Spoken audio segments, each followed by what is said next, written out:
Hey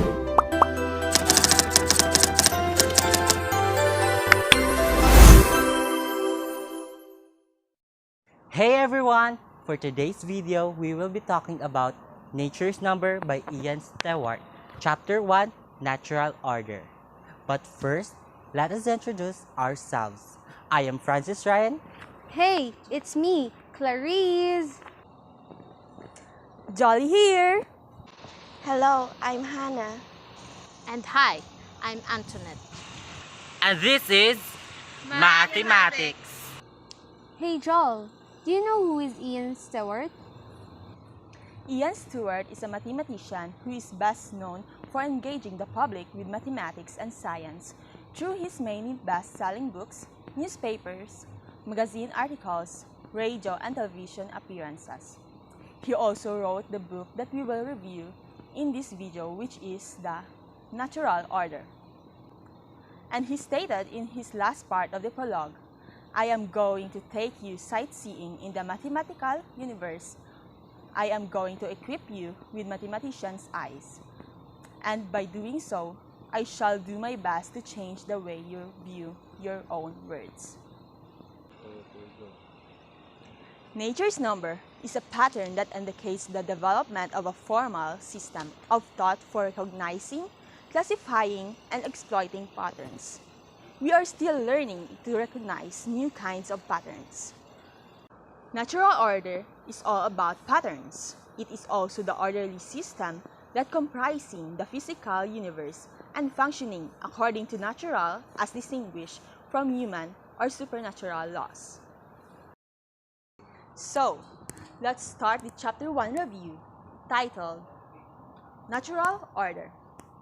In the beginning of the book, Ian Stewart describes some of the nature's pattern, such as the regular movement of the stars in the night sky, the six-fold symmetry of snowflakes by Johann Kepler, the stripes of the tiger and zebra, the recurring patterns of sand dunes, rainbows, and the spiral of the snail shell.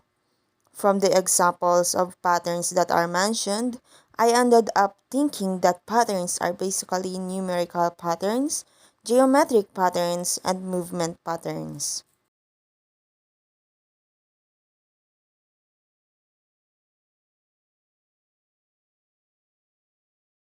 Math isn't just about numbers and equation, but math can also be the simplest around us. Did you notice that when you wake up, you see the sun, and after a few hours, the moon rises, and then you will go to sleep, and tomorrow when you wake up, the sun rises up again. You just witnessed the cycle of nature in your daily life.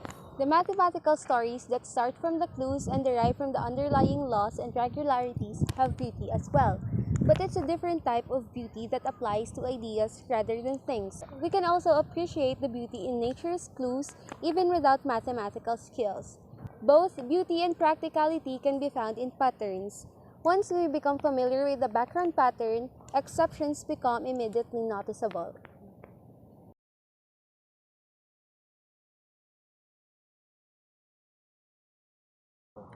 The desert stands still, but the lion moves. Against the circling background of the stars, a small number of stars that move quite differently beg to be singled out for a special attention. The Greeks called them planetes, meaning a wanderer, a term retained in our word planet. It took a lot longer to understand the patterns of planetary motion than it did to work out why stars seem to have moved in nightly circles. One difficulty is that we are inside of a solar system, moving along with it, and things that look simple from the outside often look much more complicated on the inside. The planets were clues to rules behind gravity and motion. There are two types of pattern now known as fractals and chaos. Fractals are geometric shapes that repeat their structure on even finer scales, and chaos is a kind of apparent randomness whose origins are entirely deterministic.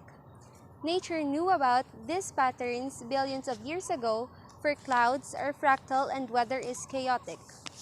It took humanity a while to catch up. The simplest mathematical objects are numbers, and the simplest of nature's patterns are numerical. Another interesting topic tackles numerology.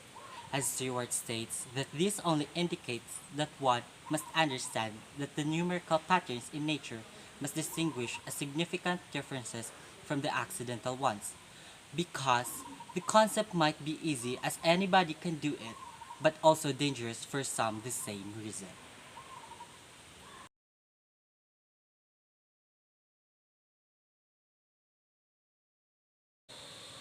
The difficulty lies in distinguishing significant numerical patterns from accidental ones. Here's a case in point. Kepler was fascinated with mathematical patterns in nature, and he devoted much of his life to looking for them in the behavior of the planets. He devised a simple and tidy theory of the existence of precisely 6 planets.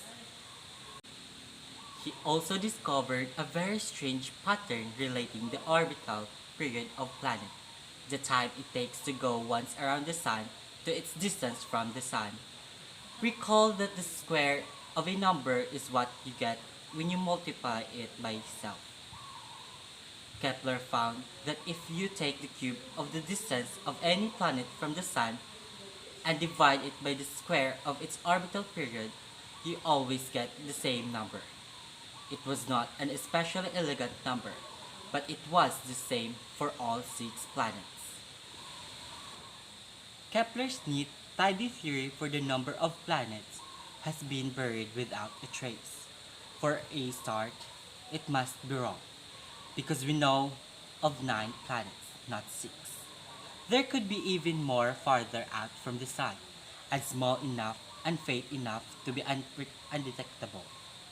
But more important, we no longer expect to find a neat, tidy theory for the number of planets. We think that the solar system condensed from a cloud of gas surrounding the sun, and the number of planets presumably depend on the amount of matter in the gas cloud, how it was distributed, and how fast and in what direction it was moving. An equally plausible gas cloud could have given us 8 planets or 11. The number is accidentally, depending on the initial conditions of the gas cloud, rather than universal, reflecting a general law of nature. The big problem with numerological pattern seeking is that it generates millions of accidental for each universal. Nor is it always obvious which is which. For example, there are 3 stars, roughly equally spaced and in a straight line, in the belt of the constellation Orion. Is that a significant law of nature? Here's a similar question. Titan, Europa, and Ganymede are 3 of Jupiter's larger satellites. They orbit the planet in respectively 1.77, 3.55, and 7.16 days. Each of these numbers is almost exactly twice the previous one. Is that a significant pattern? 3 stars in a row in terms of position, 3 satellites in a row in terms of orbital period. Which pattern, if either, is an important clue? I'll leave you to think about that for the moment and return to it in the next chapter. In fact, this book really ought to have been called Nature's Numbers and Shape. I have 2 excuses. First, the title sounds better without the and shapes. Second, mathematical shapes can always be reduced to numbers, which is how computers handle graphics. Each tiny dot in the picture is stored and manipulated as pair of numbers. How far the dot is along the screen from right to left, and how far up it is from the bottom. These 2 numbers are called the coordinates of the dot. Generally, shape is a collection of dots and can be represented as a list of pairs of numbers. However, it is often better to think of shape as shapes because that makes use of our powerful and intuitive visual capabilities, whereas complicated lists of numbers are best received for our weaker and more laborious symbolic abilities. The main shapes that appealed to mathematicians were very simple ones: triangles, square, pentagons, hexagons, circles, ellipses, spirals, cubes, spheres, cones, and so on. All of these shapes can be found in nature, but some are far more common than others. The rainbow, for example, is a collection of circles. We don't normally see the entire circles, just an arc, but rainbow scenes from the air can be complete circles. Nature's love of stripe and spot extends into the animal kingdom, with tigers and leopards, zebras and giraffe, the spiral in seashells, starfish having asymmetrical arms. Geometric shapes on viruses are also part of it. The shapes and pattern of animals and plants are a happy hunting ground for the mathematical mind. In addition to pattern of form, there are patterns of movements. In the human walk, the feet strike the ground in a regular rhythm, while when a four-legged creature like the horses and dog walks. There is more complex but equally rhythmic pattern. This prevalence of pattern in locomotion extends to the scattering of insects, the flight of birds, the pulsation of jellyfish, and the wave-like movement of fish, worms, and snakes.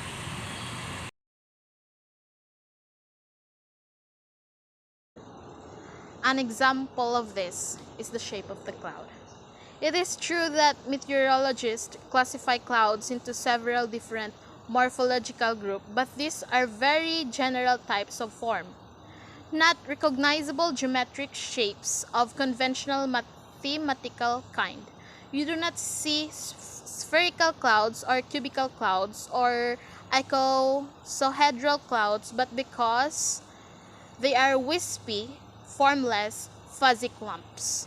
Yet, there is a very distinctive pattern of clouds, a kind of symmetry which is closely related to the physics of cloud formation.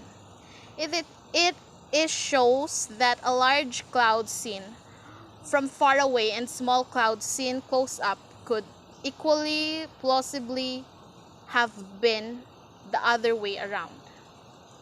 They will be different in shape, of course, but not in any manner that systematically depends on size. This scale independence of the shapes of clouds has been verified experimentally for clouds patches whose sizes vary by a factor of 1,000. This pattern is a clue. Clouds form when the water undergoes a phase transition from a vapor to liquid, and physicists have discovered that same kind of scale invariance is associated with all phase transition. Indeed, this statistical self similarly, as it called, extend to many other natural forms. You can play it with many of nature's shapes, including mountains, river networks, trees, and very possibly the way that matter is distributed throughout the entire universe. In the term made by famous mathematician Benoit Mandelbrot, they are all fractals. A new science of irregularity fractal geometry has sprung up within the last 15 years. I'm not going to say that much about fractals, but the dynamic process that causes them, known as a chaos, will be prominently featured. Thanks to the development of new mathematical theories, these more elusive of nature's patterns are beginning to reveal their secrets. Our newfound understanding of nature's secrets irregularities is being used to steer artificial satellites to new destinations with far less fuel than anybody had thought possible. But most important of all, it is giving us a deeper vision of the universe in which we live and of our own place in it. So, to all of you who hate the subject mathematics, I hope that we convince you that mathematics is not just a four letters behind the numbers and equations. That would be all, and this is Mathematic